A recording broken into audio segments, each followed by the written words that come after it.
सार्थक होगा जब सुमेरु तक पहुंचा जाए। जीवन की यात्रा तब सफल होगी जब ईश्वर तक पहुंचा जाए। अब आप यात्रा में चले तो पर पहुंचे कहीं नहीं।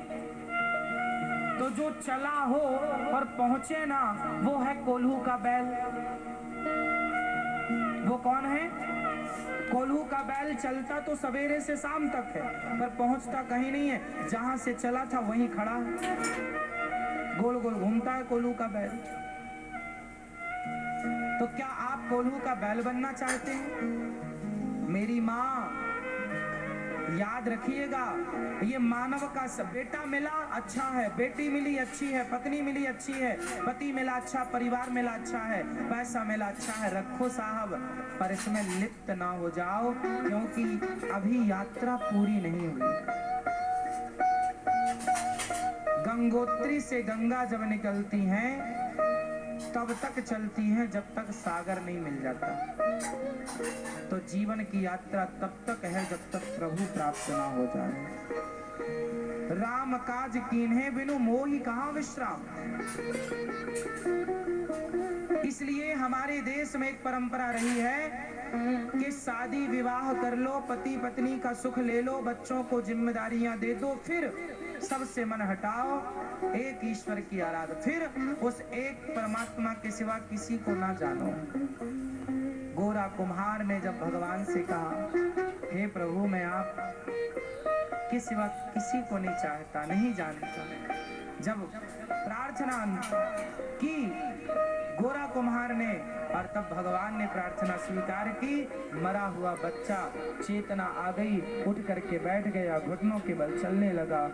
माँ माँ कह करके, माँ माँ कहकर अपनी माँ, मैया बेहोश पड़ी, माँ होश आया, बच्चा उठ के बैठा, गदगद हो गई। सारा समाज जुड़ गया था, सारे लोग रो रहे थे, लेकिन सबकी आंखों के सामने भगवान की कृपा से जब उनका मरा हुआ पुत्र जीवित हुआ, तो गोरा कुम्हार की आंखों से आंसू रुके नहीं। विधाता, क्षमा कर देना कि मुझे पुत्र के लिए आपको परेशान करना पड़ा, आपको काम छोड़ के आपको यहाँ आकर मेरा एक कार्य करना पड़ा। हे प्रभु, मैं अभागा हूँ कि जो मेरा कार्य करने आप आए। देखिए, प्रेम क्या है?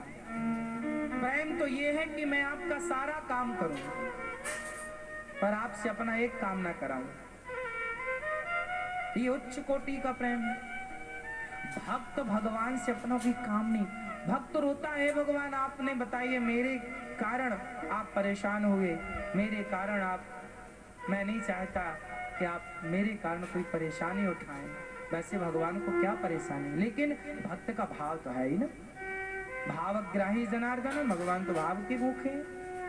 गोरा कुम्हार का बेटा जीवित हो गया और गोरा कुम्हार को दर्शन देने के लिए साक्षात भगवान विट्ठलनाथ जी प्रकट हुए।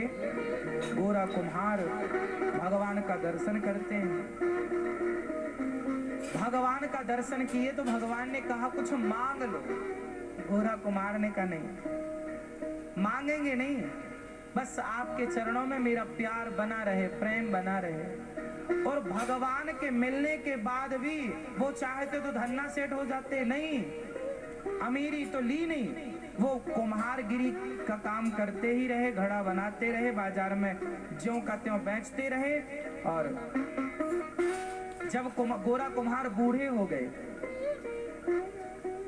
अब बूढ़े हो गए तो घड़ा तो स्वाभाविक बनेगा नहीं जितने बढ़िया, तो फिर इनके ना रोटी का जुगाड़ नहीं था। सोचिए, भगवान का दर्शन करने वाले भक्त, खाने का जुगाड़ नहीं। क्यों? वो सामान्य इसी तरह जीवन जीते हैं, क्योंकि ज्यादा धन वैभव में डर होता है अभिमान का। धन जब आता है तो अपने साथ बहुत कुछ साथ में लेकर आता है, तो वो जो दोष लेकर आता है उस दोष से भक्त बचना चाहता है। इसलिए भक्तों का जितना इतिहास पढ़ेंगे वो सब सुदामा कैसे थे। जब सुदामा को भगवान ने धन दिया आखिरी में, तो सुदामा अपने घर की देहरी चढ़े नहीं। सुदामा बोले मैं नहीं जाऊंगा सोने के महलों में। भगवान बोले क्यों? बोले जैसे ही जाऊंगा मैं आपको भूल जाऊंगा।